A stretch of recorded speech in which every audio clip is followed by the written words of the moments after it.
Today, we have a very interesting topic, which we hardly ever discuss in at least dermatology sector, and I have not seen in my long stint in Institute of Child Health and other IAP conference also that this has been discussed, at length and breadth.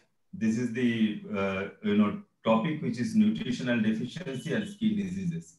Something we often tend to ignore, thinking that this is not a major problem nowadays. But next 40 minutes or so, I shall present to you. At the end, I'm sure that all of you will realize that many cases we tend to miss.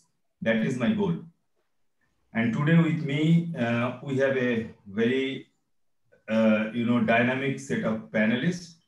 Dr. Raghubir Banerjee, who is the Associate Professor in the Department of Pediatric Dermatology in Institute of Child Health, and our dynamic Secretary of Indian Society for Pediatric Dermatology. Welcome, Dr. Raghubir Banerjee. We have Dr. Rajiv Malakar as the moderator, who is the Assistant Professor in the Department of Pediatric Dermatology at the Institute of Child Health, Kolkata, and also our Treasurer and Managing Editor of Indian Journal of Pediatric Dermatology, Dr. Raghubir Banerjee being Associate Editor. Now we have two young persons, Dr. Abhijit Saha, the part of our team at ICH, Kolkata is the Registrar, the Department of Pediatric Dermatology, the Institute of Child Health, Kolkata. Thank you, and sir. Welcome, Dr. Abhijit, and regular participant in ISPD activities. And we have a guest, for you, but not for us. She is, very active participant of all ISPD activities and helped me a lot in Indian Journal of Pediatric Dermatology. Dr. Svetolina Pradhan from Patna. She is the Assistant Professor of Department of Dermatology at All India Institute of Medical Science, Patna. Welcome, Dr. Svetolina. So after approximately 35 or 40 minutes of my deliberation on the topic, there will be a panel discussion which will be moderated by Dr. Rajiv Malakar, and we four will be sitting as a panelist. So without much ado, friends, let me go to share my screen first.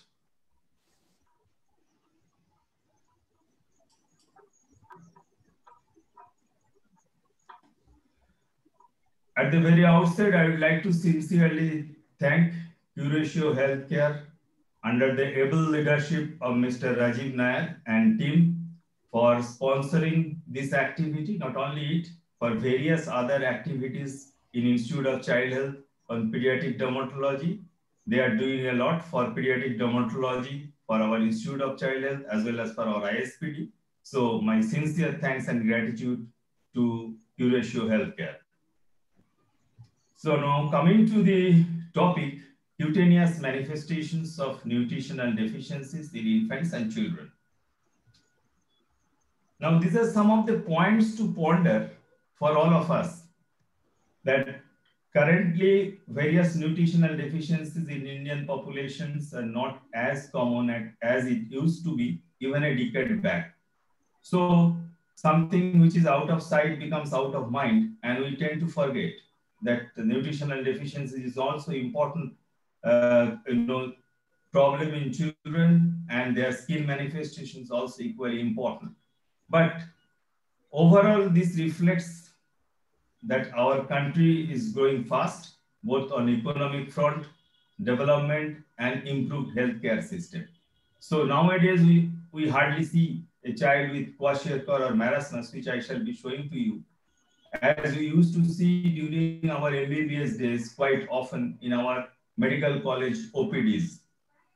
But it is important to learn and know about these entities so that we don't miss them in our day-to-day practice, because I have seen many times they have been missed and thought of some exotic diagnosis, like looking at the ichthyosis, thinking of various types of ichthyosis or atopic dermatitis. But later on, it was found that it was nothing but a manifestation of marasmus in a child or niacin deficiency in a child. I shall be coming to that in more detail in a short while from now. And many times we must remember that there are multiple nutritional deficiencies. So what we see in real life, in practice, is a mixture of various nutritional deficiencies, protein deficiencies along with vitamin deficiencies. You may not always get a classical book picture of a just isolated vitamin deficiency. Please do keep it in mind.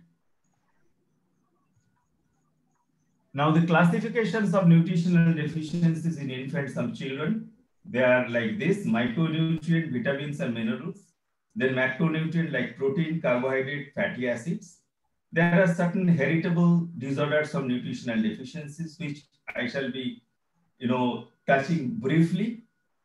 There are nutritional deficiencies in children with eating disorders, which I shall make some references to. And there are secondary nutritional deficiencies because of medical and surgical disorders, which I shall be touching upon. So now coming to the main, nutritional deficiency, which is of great importance from our MBBS days, is the protein energy malnutrition, which are basically of three types: kwashiorkor, marasmic, and marasmic kwashiorkor. Marasmic kwashiorkor is a condition where there is marked protein deficiency and marked calorie insufficiency, and the signs present sometimes, which are referred to as the most severe form of malnutrition. Coming to kwashiorkor, I mean, all these things is, is just reiteration of the fact which our pediatrician colleagues probably know a lot, but as a matter of fact, for presentation of the skin manifestations, I have to briefly give their background. So that's why I am enumerating this. And this will be I'm sure that a good review and the recapitulation of our younger colleagues as well as postgraduate students. The children have 60 to 80% of their expected body weight with features of hypoproteinemia and edema. Edema is very important. I shall show you in the color illustration. They are mainly due to protein deficiency and relatively adequate calorie, though they have adequate calorie, unlike marasmus. It is mainly a problem of underdeveloped and developing countries. That is what we have believed so far. However, last 1.5 decades or even little more, there are number of reports of kwashiorkor from developed countries as well. I'm sure that many of you are surprised. Don't be surprised. The reasons being nutritional ignorance, avoidance of food items because of food allergy in various conditions, atopic dermatitis, urticaria, blanket dietary restrictions, which many times whenever I talk about atopic dermatitis or urticaria, it should not be done. That can lead to undernutrition or malnutrition. In the Western countries, that is one of the cause of undernutrition in children, in spite of being so developed countries. And food fadism. I have to stay lean and thin. That is what it's called, and that leads to crash dieting. And as a result, they develop various types of nutritional deficiencies. In our practice, also we see from affluent societies, the children have some deficiencies of vitamin. That is because of the dietary restrictions, just to stay lean and thin. Protein deficiency may be quantitative or qualitative or both. By and large, cutaneous lesions are seen in 20 to 40% of the cases of kwashiorkor. Various other features are anorexia, apathy, irritability, growth retardation, and in very, very severe cases, mental and behavioral parameters are also changed. This is something to be noted. Look at the child. So what you see here? You see a edematous child overall. You can appreciate the pigmentation. This is called crazy pigment dermatosis or flaky paint dermatosis. Very classical, as you can see in this picture. Was contributed by my colleague, Dr. Shahana Srinivas from Bangalore. Close-up of the face of the child. Look at the hair, lusterless hair, loss of hair, and hairs are slightly less pigmented. And look at the facial edema. Look at the eyes. So these are all features of kwashiorkor. Look at the legs. And look at the hairs further. Hairs have become totally, depigmented. This is crazy pavement or flaky paint dermatosis in a kwashiorkor child. And the hairs become brittle, lusterless, and they become very dry. Now coming to marasmus, in marasmus, the children's body weight is less than 60% of the ideal weight. They have both protein and calorie deficiency. There is loss of huge subcutaneous fat. The skin is ichthyotic, dry, and xerotic. Hairs are dry, brittle, and lusterless. Here, before I go to the pictures, I'll request all our esteemed colleagues who are there in the audience to put their questions in the question box below, which you can see in the chat box, so that our moderator, Dr. Rajiv, can pick up some of the questions from you, rather, and apart from his own questions. This is marasmus. Look at the child who is grossly emaciated, and look at the skin, which is ichthyotic. This is what I was referring to as looking at the ichthyosis. I have seen that when a child has been brought to Institute of Child Health, before that somebody has seen, some other dermatologist has seen in other hospital or in clinic, and diagnosed it as an ichthyosis vulgaris. So there is something which is very, very common. And many times nutritional assessment is not being done properly. So that we have to keep in mind. So don't jump to a diagnosis of ichthyosis or atopic dermatitis looking at the dry xerotic patch or an ichthyotic skin. Nutritionally assess the child. I think we are in a better position being in Institute of Child Health, where we have got multiple subspecialties, and always we refer to our pediatrician colleagues and super specialists in different departments, and we always get to learn many things. Here you see the xerosis or ichthyosis. Look at the palm. And looking at such palm, I'm sure that some dermatologists will be jumping to a hyperlinearity of the palm of atopic child. So this is, again, time and again, I'm emphasizing that something which we tend to miss because we think that this doesn't happen. Nutritional deficiency no longer happens. It happens quite often, and that's why I can show you so many pictures. These are all pictures collected by me and my colleagues. This is classical marasmus. Look at the wasting of the child. Look at the insucking of the cheek. Look at the loss of fat. As a result, you can see the rib cage so prominent. Look at the skin has gone into folds. This boy is, the child is left with skin and bone practically, as we say very commonly or colloquially. This is the example of the skin and bone because of marasmus. Now coming to some of the vitamin deficiencies. Riboflavin deficiency or vitamin B2 deficiency. Riboflavin is rich in animal products, green leafy vegetables, yeasts, and daily requirement is 1 to 1.5 milligram, roughly. And with riboflavin deficiency, a child develops angular cheilitis like this, and the child's nutritional status is also poor. So that is what I said at the very beginning, that all the vitamin deficiencies, whenever you see, please do remember, they don't just come alone. They come with multiple nutritional deficiencies. There is protein energy malnutrition, there is vitamin deficiency. So you get a child with multiple nutritional deficiencies, not an isolated deficiency, what we read classically in the standard textbooks. A child with riboflavin deficiency can develop angular cheilitis or cirrhosis like this. Red lips. No need of just thinking that the child has got atopic cheilitis or any contact dermatitis to toothpaste or so. Nutritionally assess the child. The child is having actually a riboflavin deficiency and correct that. Then only this will go. Any amount of steroid application won't solve the problem. Look at the tongue. Papillae have become very prominent and the tongue has become red. Now coming to niacin deficiency, which is vitamin B3, which leads to our well-known disease pellagra. which goes by the 3D, as you all know: dermatitis, diarrhea, and dementia.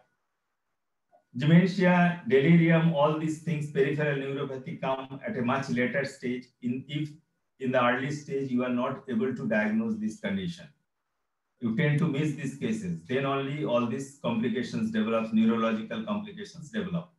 Nicotinic acid is given in a dose of 100 to 400 milligram per day in this condition.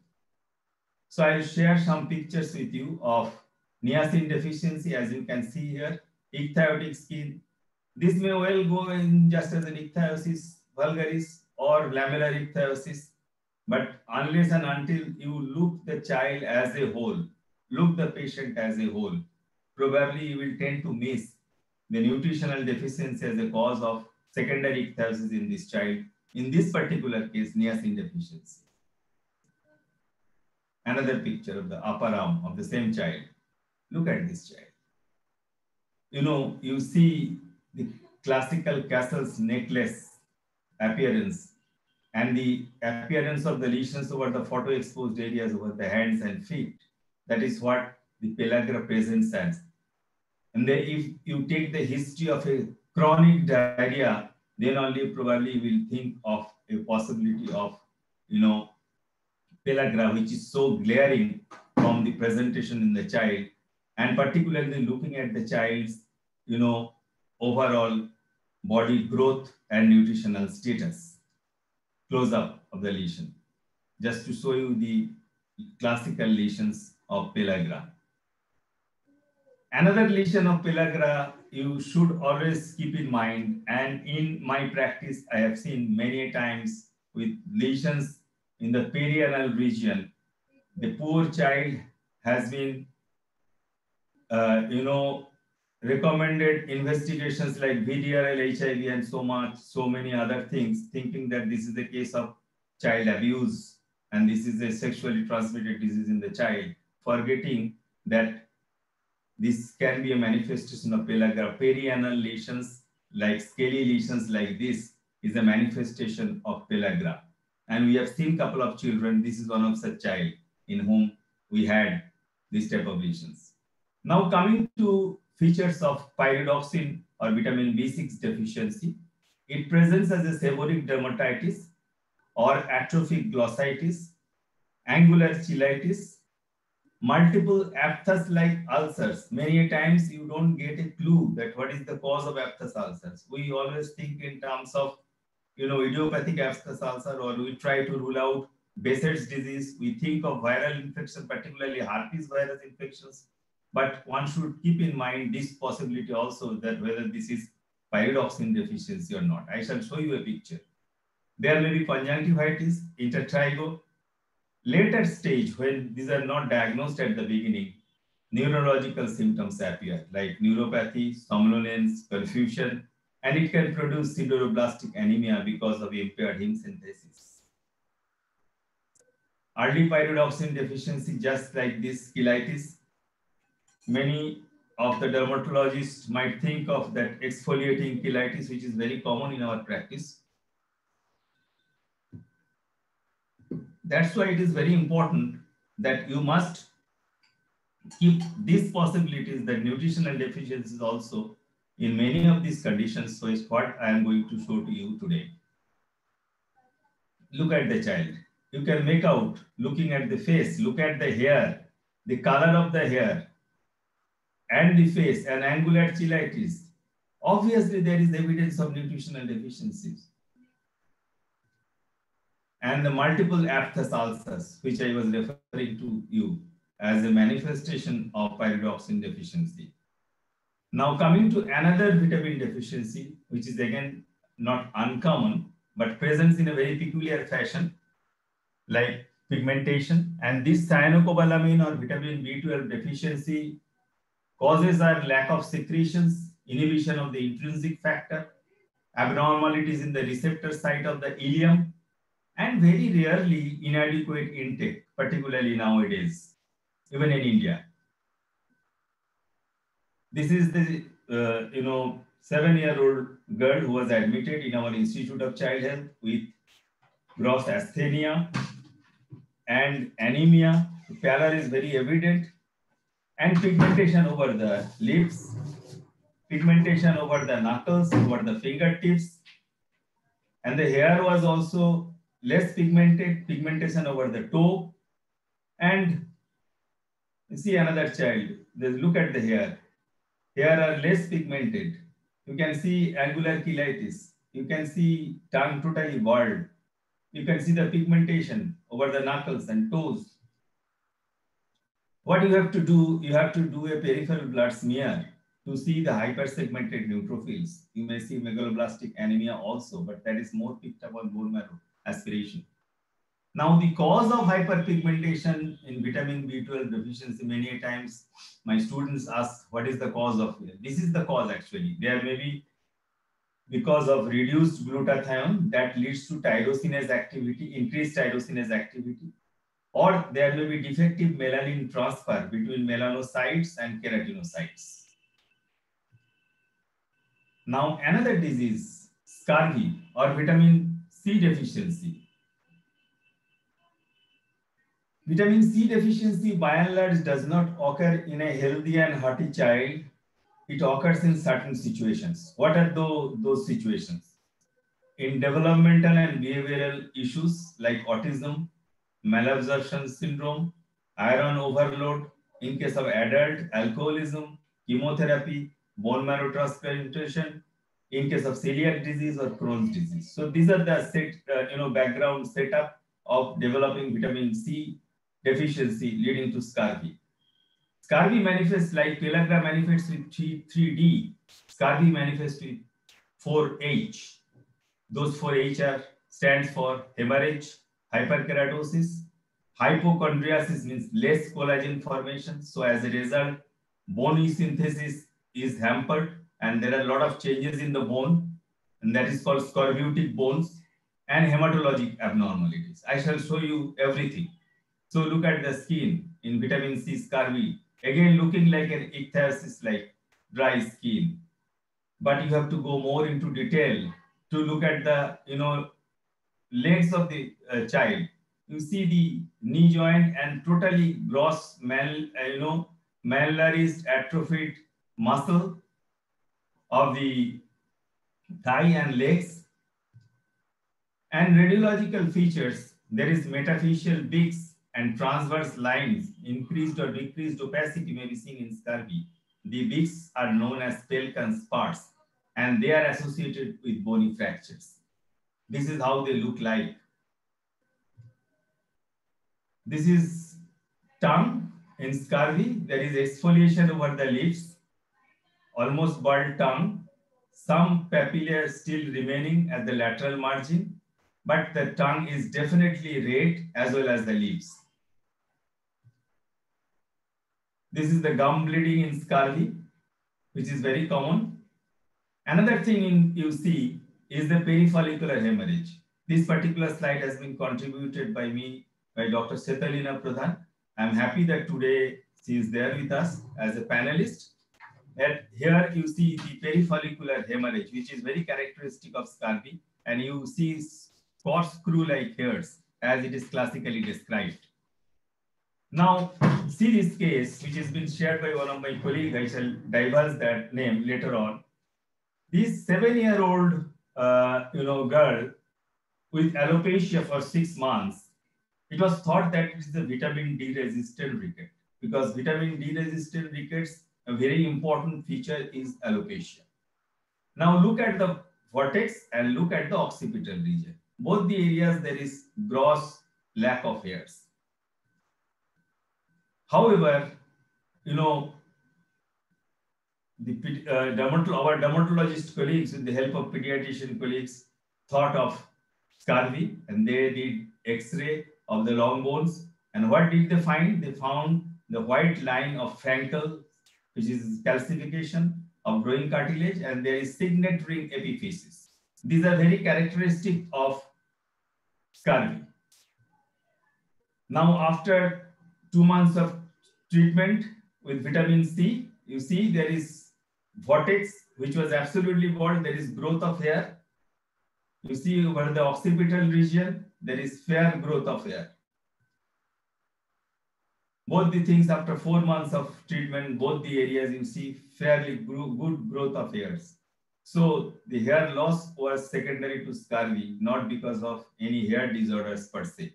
So this only indicates that we need to look much more deep, and that is what we practice in our institute. That whenever we see a child with skin manifestations, we are not just happy by making a dermatological diagnosis. We always try to see what is the root cause of it. So this was contributed by me by a very renowned pediatric dermatologist of our country from Karnataka, my good friend, Dr. Arun C. Inamdar, and who published it also in Pediatric Dermatology USA way back in 2008. Now, vitamin A deficiency, as we all know, it produces xerophthalmia, it produces xerosis, but it produces, hyperkeratosis like this, particularly over the knee and elbow. Now, looking at this, you may think that this is the keratosis pilaris of atopic dermatitis. But please look at it carefully. They are not all of them are follicular. They are follicular papule as well as extrafollicular papule. As well as in keratosis pilaris, if you pierce with a sterile needle one of these papules, a corkscrew broken hair will come out. So that is because of eczema around the hair follicle, just like eczema occurs in the skin. That is the hallmark of keratosis pilaris in atopic dermatitis. And that is how we can differentiate between hyperkeratotic papules in vitamin A deficiency from keratosis pilaris. Again, hyperkeratotic papules in vitamin A deficiency over the knee. Now, another very important deficiency, which is not very uncommon but often missed, is the biotin deficiency. Biotin deficiency results because of the deficiency of the enzyme biotinidase, and it produces eczematous skin rash. It may be very extensive. This is one of the conditions where it mimics like atopic dermatitis, like Wiskott-Aldrich syndrome and other conditions. It may produce cheilitis or cheilosis. In severe cases, when it is not detected at the very beginning, it can produce various neurological symptoms like ataxia, breathing difficulty, delayed development. The dose of biotin should be 5 to 10 milligram per day. Look at this baby. Again, was brought to us in the Institute of Child Health with this type of eczematous rash. But interestingly, the rash over the face and around the mouth is something which has been very characteristic, and to an extent, this is so characteristic that this is called biotin face. You can go to Google and search that what is biotin face. But this rash is so characteristic. And there is almost complete loss of hair. You don't see such things in atopic dermatitis. Look at the close-up and look at the, thinning of the skin because of subcutaneous fat loss. That means this child has gross malnutrition. On a background of malnutrition, the child has got biotin deficiency. And this is what I was time and again reiterating to you, that these vitamin deficiencies and other deficiencies, they don't come alone. They all come together. So that you have to keep in mind while treating these children, that not only supplementation with a particular vitamin is important, is malnutrition status should be assessed by a pediatrician who is expert, and accordingly nutritional advice should be given in consultation with a nutritionist. This child with biotin deficiency had loss of hair over the scalp, which was diagnosed.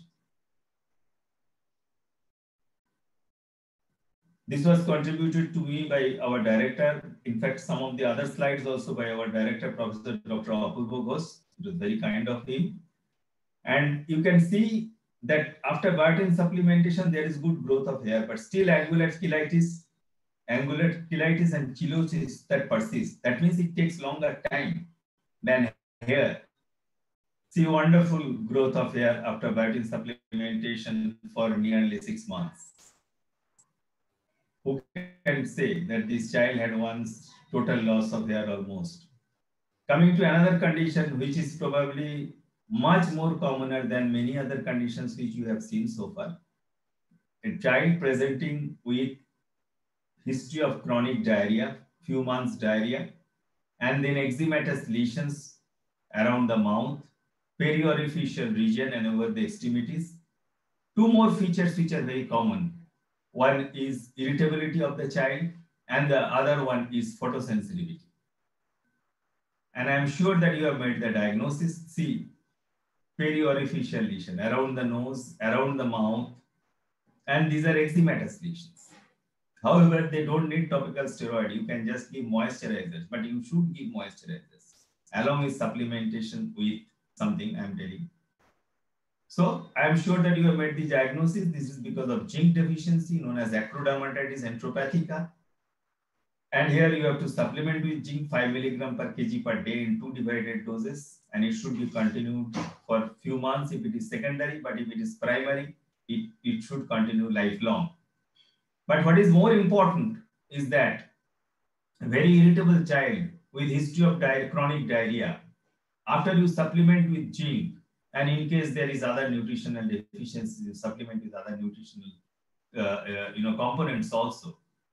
The first thing, the irritability goes within 24 to 48 hours. Then comes the photosensitivity, which goes by 3 to 4 days. The diarrhea takes approximately 5 to 7 days to gradually subside. And skin lesions takes approximately 2 weeks to start subsiding. And it subsides over next 1 month. This is the chronology of response of various features of acrodermatitis enteropathica. This child was admitted in our institute with these extensive lesions, a history of diarrhea for 3 months, and failure to thrive, and these extensive skin lesions. And interestingly, though they are eczematous lesions, there is hardly any itching. That is something which should always, make you suspicious that this is not an scabies with eczema, neither it is atopic dermatitis or seborrheic dermatitis, where a child of 6 months age should have scratched and there should have been marks of excoriation. Parents should have complained of itching and scratching in the child. You see classical periorificial lesion and lesions over the extremities. And basically they are eczematous lesions. Classical perianal lesion in acrodermatitis enteropathica, again contributed by Dr. Shahana Srinivas from Bangalore, my good colleague. Another child with acrodermatitis enteropathica whom we saw at Institute of Child Health. So, seeing such a classical presentation, there should not be any difficulty in making a diagnosis. Don't often go by the lesion over the penis thinking that this is a scabitic eczema, because scabitic eczema, because I have seen this to happen. Many dermatologists make a diagnosis of scabitic eczema, or pediatricians also, but scabitic eczema never involves this perianal area like this, and it involves the web spaces. If not web spaces, the umbilicus is another place which is very commonly affected by scabitic eczema. And it is never this periorificial distribution like this. It is always over the cheek in scabitic eczema, bilateral cheek, sparing these areas rather. Another view of the same child. Now coming to some of the heritable conditions of nutritional deficiencies, which I told you at the beginning that I shall be highlighting few entities. Menkes-Kinckey hair disorder. Menkes-Kinckey hair disorder, also known as Menkes syndrome, is an X-linked recessive disorder caused by the mutations in the gene coding for the copper transport protein ATP7A, thereby leading to copper deficiency. It is a copper deficiency disorder. And the characteristic finding include kinky hair, growth failure, failure to thrive, and in extreme cases, severe cases, neurological involvement, like convulsions, epileptic features and all. This is Menkes-Kinckey hair disorder. Look at the hair of the child. The less pigmented, or rather depigmented, lusterless, dry hair, which under the microscope looks like this, kinky hair, classically. And this is called Menkes kinky hair disorder. Now another disease which is quite akin to pellagra. In fact, its clinical presentation is just like pellagra. It is called Hartnup disease. It is an autosomal recessive disease, and the gene coding it is SLC6A19, and it is located on chromosome 5. And skin changes may appear as early as 10 days of age. This is something which is very important. It may appear as early as 10 days of age. And there is cutaneous photosensitivity. So a small child, just newborn baby with photosensitivity may not necessarily be a case of neonatal LE or neonatal SLE. It may be because of Menkes or xeroderma pigmentosum, which appears much later, 2 to 5 years of age, it starts appearing. So it can be a rare disease like Hartnup disease. Please do keep it in mind. And it produces a pellagra-like skin rash, photosensitivity, and Castle's necklace-like rash. It produces a chronic eczematous, eruptions. There are intermittent ataxia, history of intermittent ataxia. Whenever you see such a setting, you must think of Menkes kinky disorder. All these conditions is just like, what I often say, what the mind does not know, eyes cannot see. So once you know these things, then only probably you will start thinking in this line. The way a child, 10 days old baby has got photosensitivity, has got history of ataxia, then only you start thinking in terms of Hartnup disease. Then you will investigate, genetically will assess the child, and you will come to the diagnosis.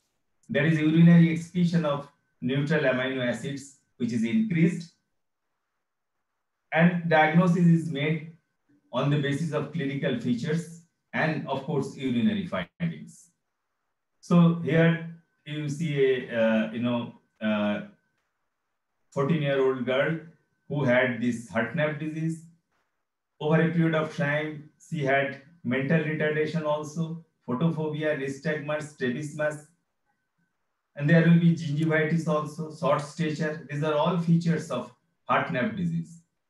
So Hartnup is not, the disease names does not go by the scientists to describe. This is another interesting area. I am always interested in this.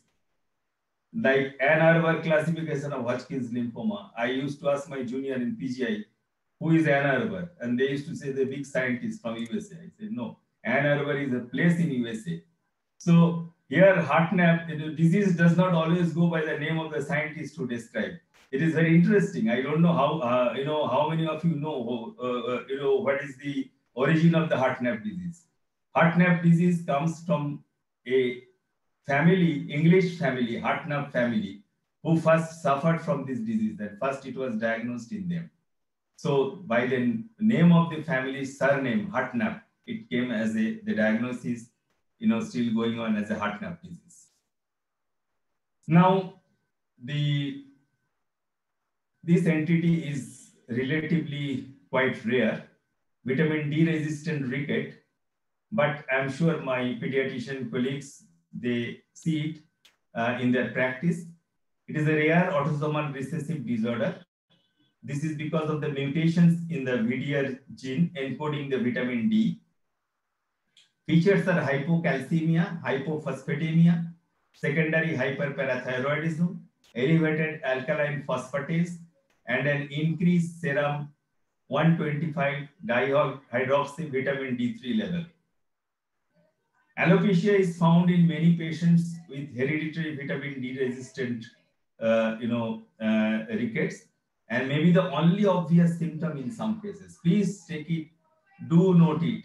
Vitamin D resistant ricket may manifest with only alopecia in a child. I mean, how you will think of it unless you really know about it and look for other features of vitamin D resistant ricket? You have to investigate. Then alopecia in a child, why it should suddenly happen? Usually we don't see much alopecia in children. Patients with alopecia, another important thing, there is a lot of importance of alopecia in vitamin D resistant ricket, and that's why I brought this entity over here to discuss with you. They are generally more resistant to calcitriol therapy than without alopecia, those who do not present with alopecia. This is also something you have to remember. So this is a child of, vitamin D resistant ricket who presented with alopecia like this. But looking at the legs and bowing of the legs, definitely one would tend to think it is a ricket, but it is vitamin D resistant ricket. In ordinary ricket, you don't see alopecia. So you have to investigate in that particular line to pinpoint the diagnosis. I have more or less come to the end of my presentation, another 3 or 4 slides. The nutritional deficiencies in children with eating disorders, adolescents suffering from anorexia nervosa or bulimia, they can produce non-specific lesions like xerosis, various pigmentary changes, lustreless hairs, impaired wound healing. Impaired wound healing is another very important feature of nutritional deficiency. Usually we think in terms of infection. Wound is not healing and we keep on changing antibiotics. You should always keep in mind whether there is any nutritional deficiency, particularly in a child, and that's why there is not much good wound healing. Surgical friends should remember that, our surgeon friends. Specific scurvy, they present with scurvy-like features, present with pellagra-like features, they may present with zinc deficiency like features. That is what I said at the beginning, that it can manifest in a installation of features rather than an isolated features of acrodermatitis enteropathica only because of zinc deficiency. And if you think by giving zinc, you are going to solve the problem, it may not be so in many cases, unless and until you do the nutritional assessment and accordingly you treat the child. Now, secondary nutritional deficiency, there are many causes like medical, surgical, and other issues because of GI disorders, inflammatory bowel disease, celiac disease, pancreatic disorders, pulmonary disorders like cystic fibrosis, where the skin lesions present like atopic dermatitis. And in our Institute of Child Health, there is a huge awareness about cystic fibrosis, and a lot of publications have been made from our institute. Surgical causes, extensive small bowel resection. After that, nutritional deficiencies is bound to occur. That has to be kept in mind by the pediatric surgeon or the adult surgeon for that matter. Various dermatologic disorders like atopic dermatitis, epidermolysis bullosa, erythroderma, where there is secondary nutritional deficiencies because of various reasons, metabolic issues and other things. Miscellaneous causes, patient on long-term parenteral nutrition, zinc deficiency is very common. So that's why we see acrodermatitis enteropathica like features in adult also, those who are in long-term parenteral therapy.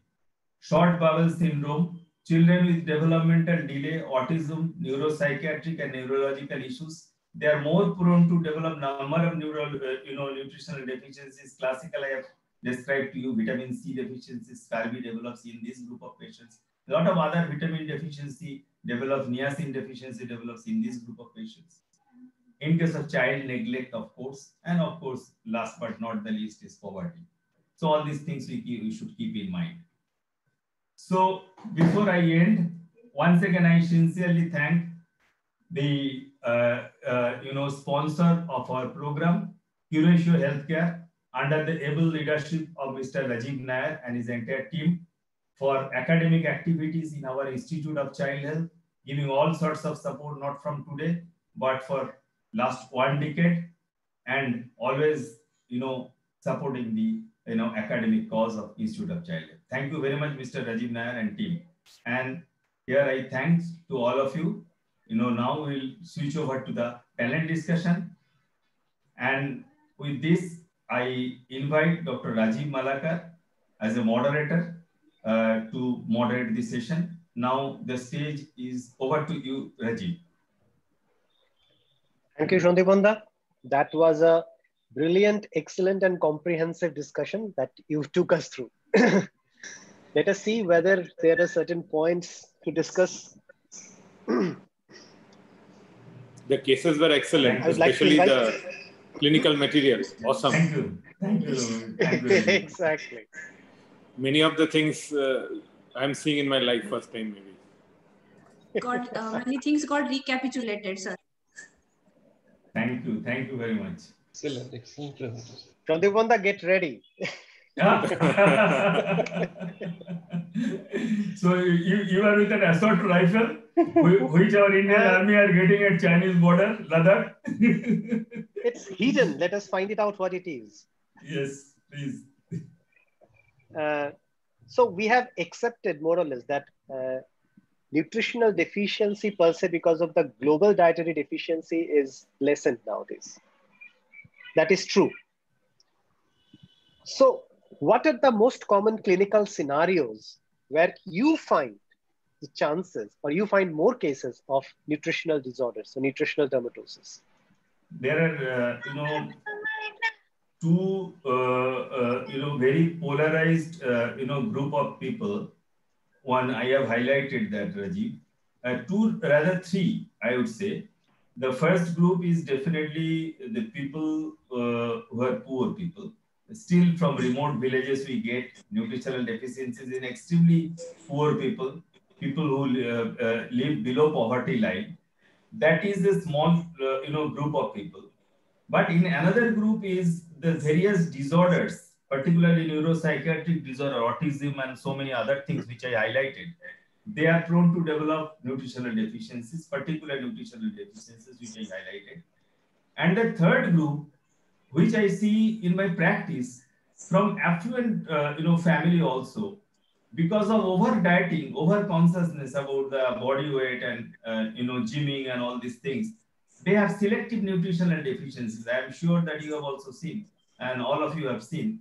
So they have cheilitis, they have angular stomatitis, they have a bald tongue, and they don't realize that they are doing actually crash dieting.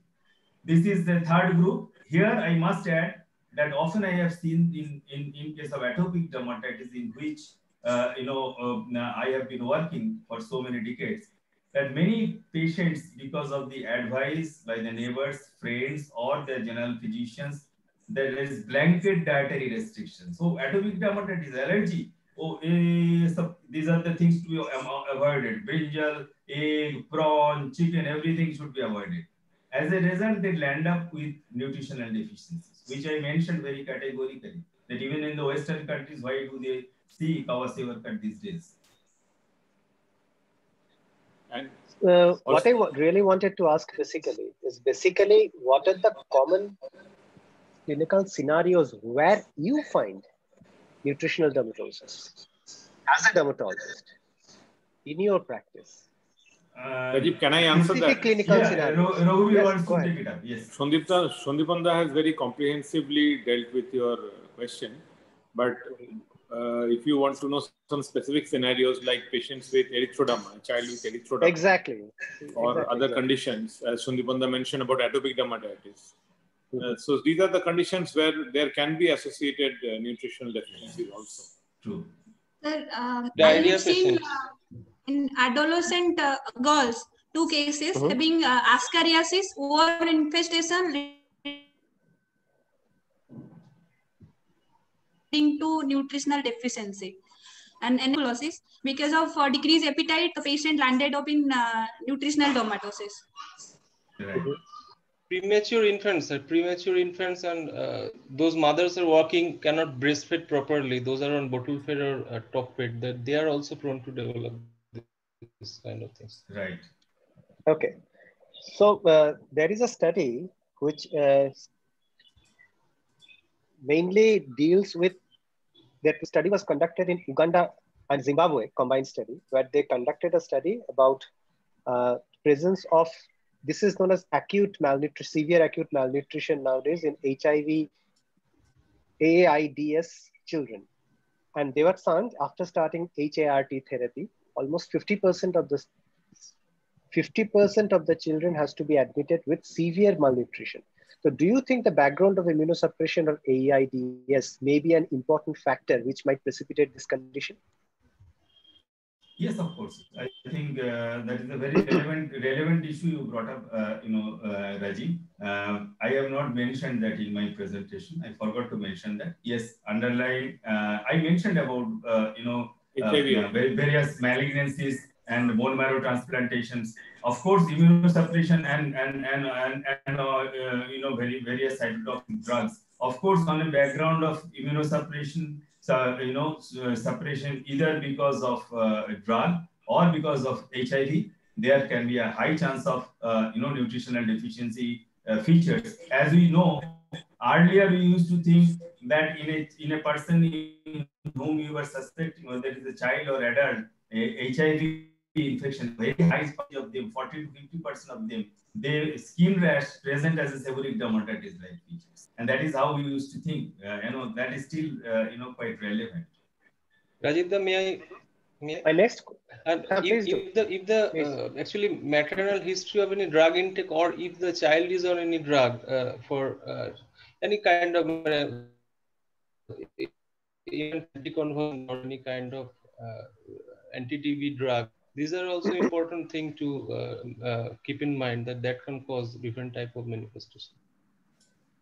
Okay, we are specifically talking about pyridoxine deficiency with anti-tuberculosis therapy. The anticonvulsant actually My next question, related to different kind of manifestations. It can be anything. Fine. My next question is to Dr. Swatlina Pradhan.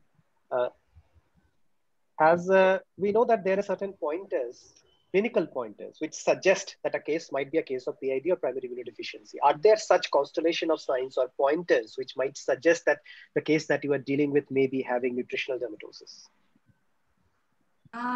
Yes, for nutritional dermatosis, when the patient is having a single, patient cannot have only one vitamin deficiency. Many times, multiple combined features will be there. Suppose you are seeing some angular cheilitis, always look at, before branding, it's due to riboflavin deficiency. Suppose we have to see whether the patient is having other vitamin deficiency also. So head to toe examination is mandatory in those cases to see look at the hairs, the mucous membrane and the skin, to diagnose this is a case of malnutrition dermatosis. Now, what I basically wanted to ask is basically, for example, in PID, there are recurrent infection, okay, allergy, autoimmunity, and malignancy. Combination of these will suggest that there is immunodeficiency. Like that, are there any constellation of features which suggest the presence of nutritional dermatosis? Like hair, loss of hair, yes, and recurrent angular cheilitis, bald tongue, then gerosis, yes, then blistering or scaly lesions on frictional sites. Exactly. These are some pointers which will which one should follicular, this one phrynoderma like lesions. Exactly. So if we see those combination of these signs in a particular child, then we might think there is a possibility of nutritional dermatosis. My next question is to Dr. Abhijit Shah. So when you encounter or when you suspect a case of nutritional dermatosis in a particular child, how do you approach? Actually, the most difficult next. Yeah, actually the most difficult part of nutritional deficiencies is that most of the features are non-specific, whether you take angular cheilitis, glossitis, or whatever, xerosis, pruritus. And those features which appear to be very specific, such as phrynoderma, it doesn't occur only in case of vitamin A deficiency. It can occur in vitamin C, vitamin B deficiencies, even in PEM, petroallergy malnutrition also. So this is actually very difficult to pinpoint clinically, except your pigmentation in vitamin B12 and folic deficiency. Most of the features are very non-specific. Those are appear to be specific, that are also not that much specific. So sir already told, it's a constellation of symptoms. Clinically, it's very difficult to pinpoint which kind of deficiency you are dealing with. And if you ask me to do investigations, most of the specific investigations, for example, this serum level of this and that vitamin, these are costly, not available everywhere. What I can do, I can just, if I need to do some basic investigation, I will do only CBC, peripheral smear, your LFT, this kind of basic investigation to get the what is happening around in the system. And definitely I take the pediatric friend with liaison with me, and rest of the things, how they deal with this. Actually, remember this recommended daily allowances of each and every micronutrients and supplement them separately is very difficult thing practically. So I always take them in liaison and consult with them, and that is a multidisciplinary approach should be there to correct the nutritional deficiencies as a whole. That should be my point.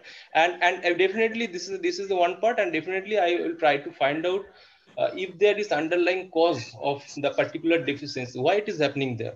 So I will try to find out that cause, and I will try to treat that cause accordingly. These are my approach. Okay, Rajiv, can I make a comment? Sir? Taking Please the cue from Abhijit, what he's mentioned is very difficult to pinpoint a single vitamin deficiency. So I'll share my experience of doing an outdoor with Sandipanda. So suppose a patient of zinc deficiency or acrodermatitis enteropathica came. I saw my boss treating with zinc was there, and he used to give other vitamins also. So initially I was afraid to ask, so that why is he giving the others also? But then I slowly realized that it is a constellation of findings, and there are multiple vitamin deficiencies. And in these patients where Sandipanda gave all these supplements, the patients improved faster than putting on zinc alone or other alone. That proving that other associated B complex deficiencies were there. And that is something I learned from him, and I have got good results in my clinical practice also doing the same. My question was basically, after you suspect a case, is there any way in most of the cases to confirm the diagnosis of a nutritional dermatosis? For all practical purposes. Only in case of zinc deficiency, we cannot go always for serum zinc level. In that case, we can do alkaline phosphatase level. And that will at least help in diagnosing zinc deficiency. And for please continue. And for vitamin B12 deficiency, you can do it. Has said, Sandipan sir has already said neutrophils, and CBC will help you ruling out megaloblastic anemia and others, helping in diagnosis. So for riboflavin and pyridoxine other, it's always difficult to do a label yet as it is not available everywhere. Rajiv, I think the few mostly we have to depend on our clinical suspicion mostly, and only few investigation we can do with basic investigation like CBC and peripheral smear. What I think so. In some cases, you can of course you can do serum level like vitamin A, Frinoderma. You do the serum vitamin A level.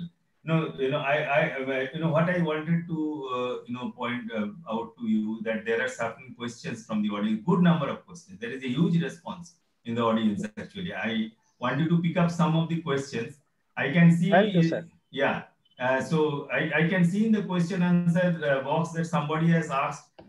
What is the difference between hyperkeratosis of vitamin A deficient, that is a Frinoderma, and keratosis pilaris, which I explained. You just explained. So explained. I wanted to explain it once again. Can I do that?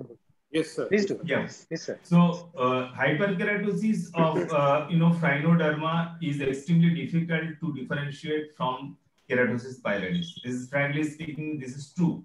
And many a times, in our earlier days, we used to get very confused. But gradually over a period of time, what we saw, there are two features.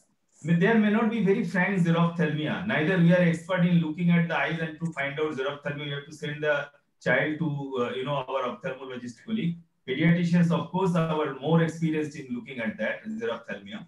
But if you look at but we are more experienced in looking at the skin lesions. The keratosis pilaris is always follicular. That means the papule will be, on top of a hair follicle. And if you pierce that papule with a sterile needle and press that, you will see a broken hair will come out. So this broken hair is nothing but eczema around the hair follicle. As a result of that, the hair follicle has got damaged and remained inside the hair follicle, that follicular keratotic papule. And that is the surest proof of keratosis pilaris. And this question was asked to me by MD dermatology exam in PGI Chandigarh by Professor J.S. Pasricha, who is a father figure in dermatology, who was the professor and head of AIIMS, and as well as the principal director of AIIMS for some time. So this is very important. And second thing, you look the surrounding skin. Surrounding skin will also be very dry and xerotic. in both the conditions. But if you are treating an atopic child, if you are lucky enough, you may find some eczematous, classical eczematous lesions in atopic dermatitis. There is another question which I can find, that somebody has asked the role of vitamin E in dermatology. I think, Abhijit, you can take it up later on. But, I can see Dr. Arun Alok, my good friend, has asked, do you feel that there are certain skin changes in obesity, the other extreme of malnutrition? Yes, of course, Arun Alok, that we see in obese child these days quite a lot. And nowadays, both in atopic dermatitis and in psoriasis, obesity is a risk factor. And both these diseases are nowadays considered as systemic diseases, where metabolic syndrome is important in both the psoriasis and atopic dermatitis. And obesity is extremely common these days. And we see these are as associations, atopic dermatitis, psoriasis. But per se, with obesity, there are a lot many skin conditions, like pseudoacanthosis nigricans. Parents will often bring their child and say that, Doctor Saab, a black spot nahi ja raha hai. So you feel, I often, feel that if I tell them that your child is very obese, they will be offended. I say that your child is very healthy. And skin tags. Skin tags is another thing, acrocodon, that is also another feature of obesity. And we know that there are a lot many other features of obesity, apart from some specific diseases being associated, like psoriasis, atopic dermatitis, and some other conditions. May I make a comment, Rajiv? Yes. Sure, please go ahead. Regarding this question, whether obesity is related to any skin manifestations or not, nowadays we are getting more and more tinea in children also, and those are obese children are having those deep folds, and that is also a very dangerous thing, actually, make them much more prone to get the infection. And regarding sir asked me to talk about this vitamin E. There are certain vitamins where usually there is no skin manifestation as such. Vitamin E is one of that kind of vitamin. Usually there is no such skin manifestations during the deficiency period. Yes, it can have some systemic features like your muscle weakness or ophthalmoplegia or pigmented retinopathy. Otherwise, skin manifestation in vitamin E deficiency is extremely rare, though rare case can occur, as sir already showed in his presentation, that alopecia with vitamin C, that is a rare combo. But usually vitamin E deficiency is not associated with any kind of skin manifestation. Rajiv, can I make a comment? Yes. One more thing. Shondipanta, there is a question from Dr. Sudhir Ghosh. He has asked how to differentiate cutaneous lesions of pellagra from that of Hartnutt's disease. Is there any way? It is extremely difficult. That is what I said. That in a particular setting, when you see a small baby, 10 days age, has pellagra-like lesions, along with other features, neurological features at the very early stage, you have to think in terms of a Hartnutt disease and do genetic analysis. Right? Pellagra per se at that age, young age, neonatal age, does not develop like that. And neither it develops along with the neurological features from the very beginning. So whenever you see such constellation of features in a neonate or a newborn, then you have to think in terms of Hartnutt disease. But Hartnutt disease can develop later on also. As I have shown you a picture of young girl having Hartnutt disease. So their features develop later. So you can have both the types, but yes, in a given situation, it may be extremely difficult. You have to look for other constellation of features. So now here the question, I think Abhijit, the question was different from the audience. Question was, what is the role of vitamin E in skin diseases? Because role of vitamin E in dermatology.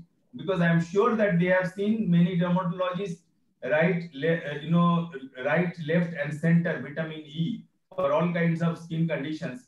And rather than dermatologists, many media and celebrities, they recommend vitamin E oil application on the face, or taking vitamin E as an antioxidant. It will bring glow to the skin. It will reduce itching, aging of the skin. So what is your take on that?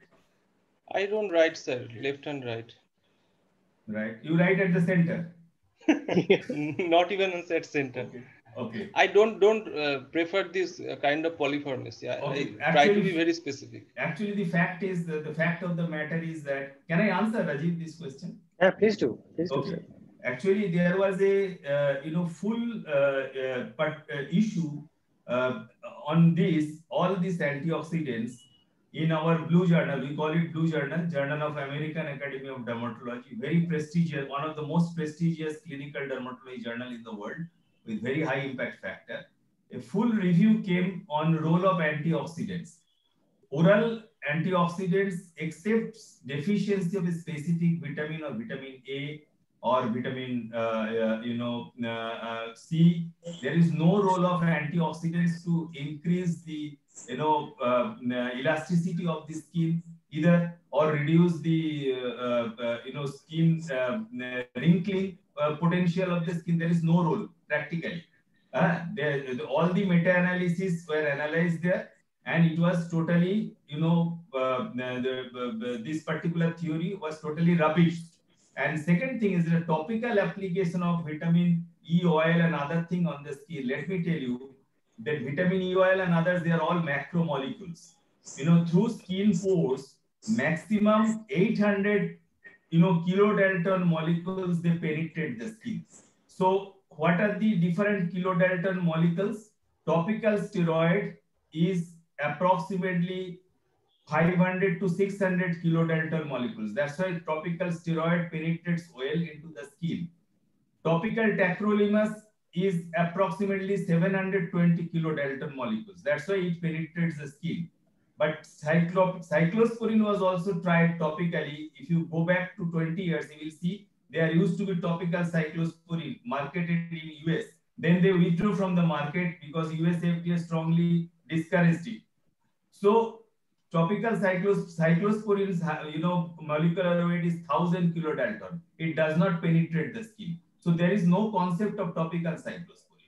So these all vitamin molecules are actually macromolecules. Their molecular weight is much beyond 800, and there is no penetration. So what you are thinking that in the hair oil vitamin E addition is giving the hair growth more. These are all placebo therapy. Right? These are all placebo therapy, and all these are basically propagated through various non-medical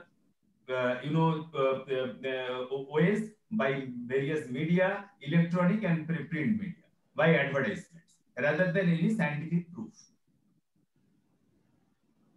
Raghuveer, may I ask one more question to you? Yeah. As we have learned that nutritional dermatosis tend to occur in cluster. Are there any specific clusters which tend to preferably occur together? For example, vitamin B complex deficiencies occurring together, B6 and D3 occurring together, vitamin A and zinc deficiency occurring together. Are there any such clusterings which you have encountered? Personally, to stamp it, it's difficult. But I have seen, as I've already mentioned, that most of the deficiencies that we see, they have a combination or constellation of features. So saying it's a B6 cluster, B12 cluster only from clinical findings, I think it is very difficult. If there are not specific clinical features, like acrodermatitis enteropathica, we can stamp because of specific features. But all the other clusters will not be always very easy to stamp, I think. Sandipanda, what do you think? I could see that somebody has asked that what is the treatment of Phrynoderma. Phrynoderma, just like, it is not always, most of the cases, isolated vitamin E deficiency, as I said. So you have to improve the nutritional status of the child, and if you are able to do a vitamin A level, it is good. Then you can judge the improvement also, prognosticate it also, and also follow up, do a good follow up. Otherwise, you can give vitamin E. It is available free in the market. Vitamin E supplementation also. Can I make one comment? Yes, please. Sir, regarding that keratosis pilaris and Phrynoderma, yes. As sir has already told, keratosis pilaris is a hair disorder. So because hair follicles are always equidistant, so in case of keratosis pilaris, the lesions will be always equidistant and they will be monomorphic. In Phrynoderma, the size of the lesions, they vary. They are really polymorphic, and the equidistant because they are follicular and extrafollicular, so they might not be equidistant like in Keratosis pilaris. Right. Rajivda? Very, very right. Yes. Rajivda, can I? Yes, please do. Regarding this point, sir, regarding Phrynoderma and vitamin A deficiency, most probably if it is associated with any eye feature, most probably you are dealing with more with vitamin A. And if it is not associated with any eye features, xerophthalmia and all this, probably there is multiple deficiencies that should be kept in mind, B, C, and others. Then if we, sir, as I already said, if we improve the general nutritional status of the patient will improve dramatically. Now you can ask me, when you are seeing the patient at that very point, probably the eye symptoms are still to develop. That might be a possibility we can keep in mind. That's why follow-up is essential. And regarding Svetlana's point, here these Phrynoderma lesions, really they're varying in size. If it can be small like KP 1 to 2 millimeter, and if it can be large also up to 6 millimeter, where they looks like your perforating follicles, perforating disorders like lesions, central cataract depression. So here the lesion size varies widely. Right. So we have to keep the differentials in mind. Can I make a comment? Yes. Now, one thing I'd like to add here, Dr. Nishandev Ghatak has shared with us that ADAK deficiency occur in clusters in celiac disease, as all these are fat soluble. True. Boss, please. Right. Yeah, no, I just wanted to say that, Professor Apurva Ghosh has made a very, erudite comment that whenever you are suspecting some deficiencies, you supplement with that, and clinical improvement is the parameter, gold standard, that there is clinical improvement. That means even if you are not able to do the serum level, which may not be possible in our setup always, many of them are neither possible, to do, many of them are costly tested. So improvement after giving them, that proves indirectly that patient had that deficiency, right? I think that is a gold standard, So this comment I just wanted to highlight, Please carry on. Raghuveer had a comment to make. When I was mentioning about the Phrynoderma, those papules, usually they have a central keratotic plaque, which is very classical of the Phrynoderma papules. And as Sandipanda has mentioned, the Keratosis pilaris, they have that hair. Yes, there are 2-3 more comments which I find to be very relevant comments. With permission from Rajiv, can I go ahead, sir. Right. Go ahead, sir. So there is one question by Dr. Mahesh, that single or few white hairs, strands needs treatment. By and large, no, right? Because few white hair strand we don't give any importance. But whenever we see a tuft of white hair, few things we have to keep in mind, whether this is piboardism, whether there is any family history of vitiligo, and we would like to observe these children. This may be an early sign of vitiligo, white hairs, multiple white hairs, spreading white hairs all over the scalp. We make the parents aware about it and do the counseling. That is important. And apart from the nutritional deficiency and other causes of white hairs. Now, the second question is, can prolonged intake of,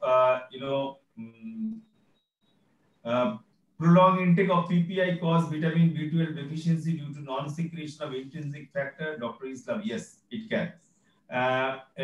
Essential fatty acid deficiency, there are a number of questions. Can it produce like Phrynoderma-like lesions? Yes, essential fatty acid deficiency can produce Phrynoderma-like lesions, ichthyosis-like lesions, and lot many other conditions. If any one of you want to highlight on essential fatty acid deficiency and skin, you're most welcome. Setolina?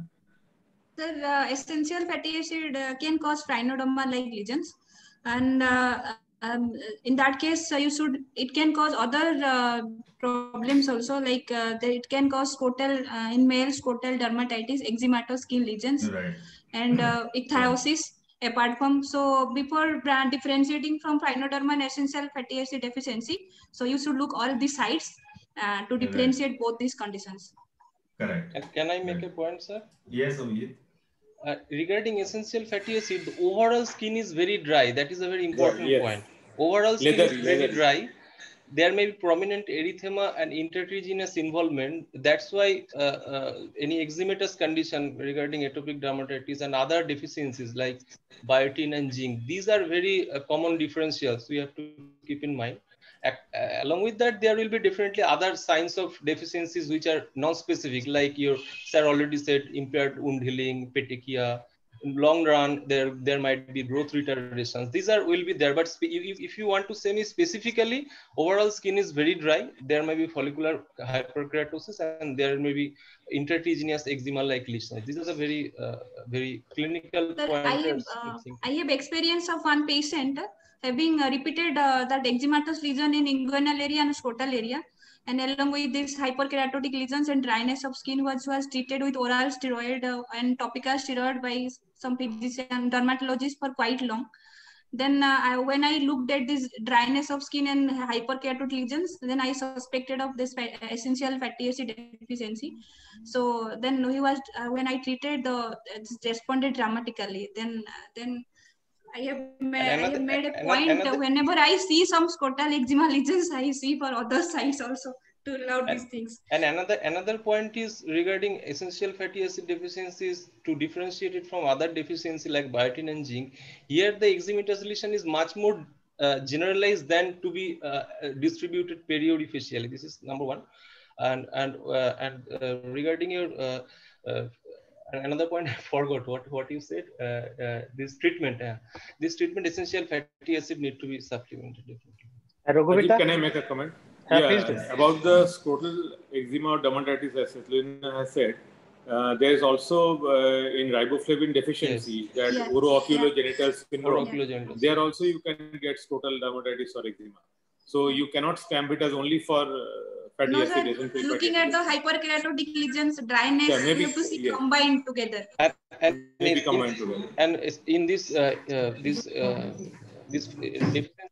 deficiency, here the alopecia will be there, and there will be the pigmentary dilution of hair. That is also a clinical pointers towards the essential fatty acid.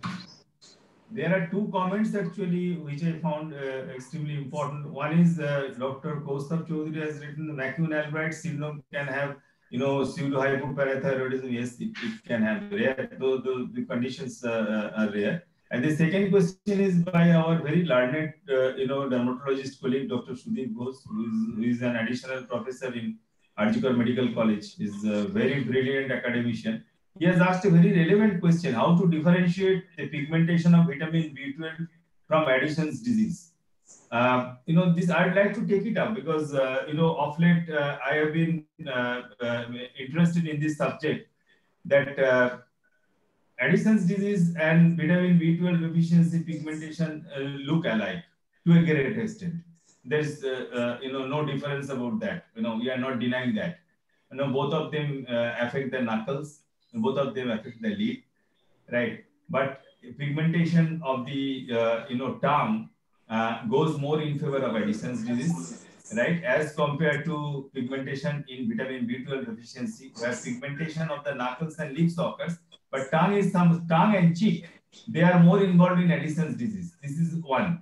Second thing, of course, Addison's other features will be there, asthenia, and look at the blood pressure and other things. But recently, if you remember, Raghubir, Rajiv, Abhijit, that we saw two children, two siblings, extensive hyperpigmentation from top to toe. We thought of Addison's disease, but ultimately, after thorough investigation over a period of 2 to 3 months, all kinds of investigations, we found out they had vitamin B12 deficiency instead of child health. So vitamin B12 deficiency can produce the extensive hyperpigmentation like Addison's disease also. But that type of presentation is rare. But whenever you have a doubt, I think the point which I said, pointer, that look at the peripheral blood smear, ask a good hematologist to look at the peripheral blood smear for hypersegmented neutrophils. That is very characteristic. If you can do a vitamin B12 level, that will further document them. And serum cortisol level, of course, vice versa, whether in favor of Addison's or in favor of vitamin B12. Yes, over to you, Rajiv. Sir, we have talked a lot about the presentations, but let us talk about something about the topical therapy, if there are any nutritional dermatosis. For example, when you are getting a case of acrodermatitis enteropathica, are there any specific topical therapies you would recommend? You're asking me? Yes, sir.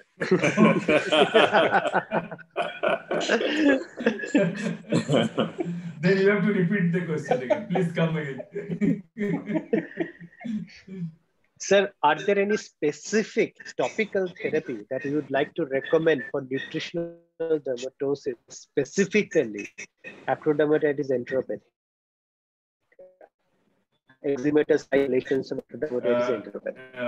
In my presentation only I have said there will be a temptation to write a topical steroid for eczematous lesion in acrodermatitis enteropathica, which you should hold on, which you should not do. Because, after giving zinc supplementation and nutritional supplementation, I have told that around 2 weeks onwards, the eczematous lesions, they start subsiding. And since in acrodermatitis enteropathica, these eczematous lesions are not itchy, they are not that much bothersome. Only thing apart from the look, that for that you have to counsel the parents. What is actually most distressing for the parents as well as the physician is the irritability of the child, hyper irritability of the child. So that irritability goes the moment you make a proper diagnosis and supplement with zinc. You see the irritability goes within 48 hours. Then the photosensitivity, that also goes. Diarrhea also goes. Now for eczematous lesions, a good moisturizer is fair enough.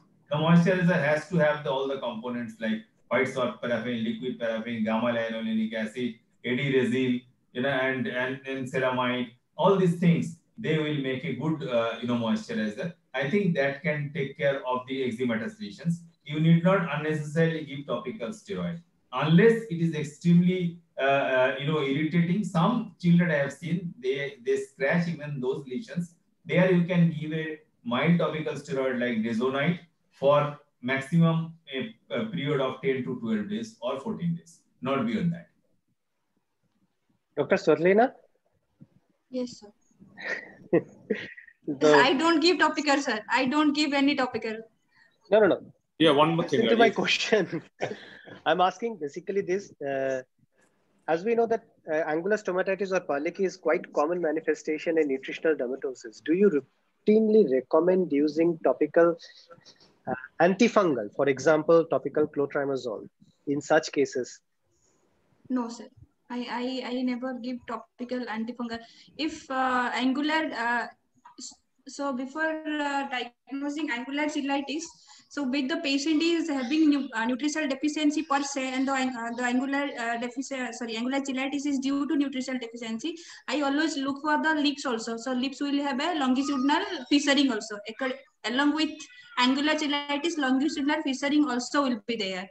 So in that case, I give just vitamin, not only topical antifungal, sir. So as a prophylaxis for secondary candidal infection, which is extremely common? No, I don't give, sir. Fine. Raghuveer, what is your opinion? Yeah, as Sandipanda has mentioned, in this acrodermatitis enteropathica, in some cases we may have superadded candidal infection, especially in the neck, in the groin area. So in that cases, the role of topical antifungal is there. But prophylactic, sir, should we give, or if there is any finding? I don't think so. We should not. Whenever the child comes up, so you wait until and unless there is frank, until unless there is frank and florid presentation of candidal infection, you don't give anything, no? Usually not. Vijit, wanted to say? Yes. If the lesion is dry, extremely dry, and this kind of thing, probably there is no need to antifungal treatment. But if it is exudating, crusted, probably it's better to give 7 days of antifungal cream. This is better. Sometimes it may coexist. I would like to make a mention about another thing Dr. Ghotav has mentioned, that one of the differentiating point between Addison's disease and vitamin B12 deficiency, apart from the tongue pigmentation, tongue pallor is more a feature in vitamin B12 deficiency that I mentioned. I agree with you, Dr. Ghotav. Yes, please carry on.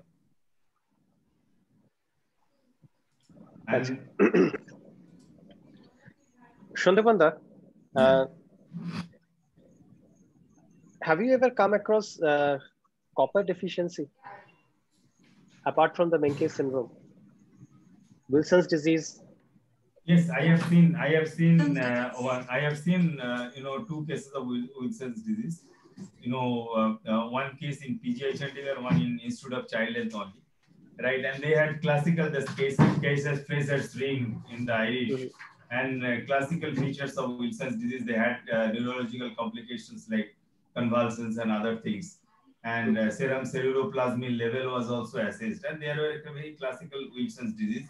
Wilson's disease may not always produce telltale evidence on the skin, but sometimes they produce just non-specific features, like what we said. Many of them are non-specific. You know, dryness of the skin, ectatic skin, kind of thing actually. And the hairs will be, you know, less pigmented, fragile, dry, right? Apart from this. Sir, I have seen one Wilson's disease having a bluish pigmentation in the skin. Bluish pigmentation. You have 4 more minutes, Rajiv. Rajiv, the last can I make a comment? 30 seconds, 15 seconds. No. You can make a comment, but we'll come to each of you. So Atlena, would you like to say something about what is going to be your message about the nutritional dermatosis from a dermatologist perspective? So whenever a child comes with, we see some skin lesions, always examine from head to toe all those hair, skin, nail, mucosa, and it's never a one vitamin deficiency except zinc deficiency. It's always a combination of features are there. So we should treat all the vitamins, like we should give multivitamin, and always find out the cause, because being a dermatologist, if you give the treatment and it is going to recur again. So why this happened, and the detailed history taking should be done in all cases. And of course, because the investigation is very in resource poor setting, it's not easy, and there are very less investigations are there. This one scope is there, so it's always a clinician should be very much look at the pointers so the diagnosis can be done and the patient can be treated. Avijit, dermatologist perspective. Yes, sir. I just don't want to repeat what Sitalina says. I just want to add a few points. First of all, clinical suspicion, believe on your clinical suspicion, number 1. Number 2, just first think of the common causes. Those gastrointestinal bypass surgery and this Crohn's disease, those are not very common. Think of prematurity, whether baby is exclusive breastfed or not, whether if not, then that should be reinstituted. Whether she is given proper nutrition after weaning. If the baby develop any kind of nutritional deficiency sign during the exclusive breastfeeding period, then probably you need to think of whether mother's breast milk is deficient to some some nutrient like zinc or biotin. And definitely, is there any kind of child neglect or diet restriction out of apprehension? These are the few things, and obviously maternal or child drug history. These are the few important points that we should take into account.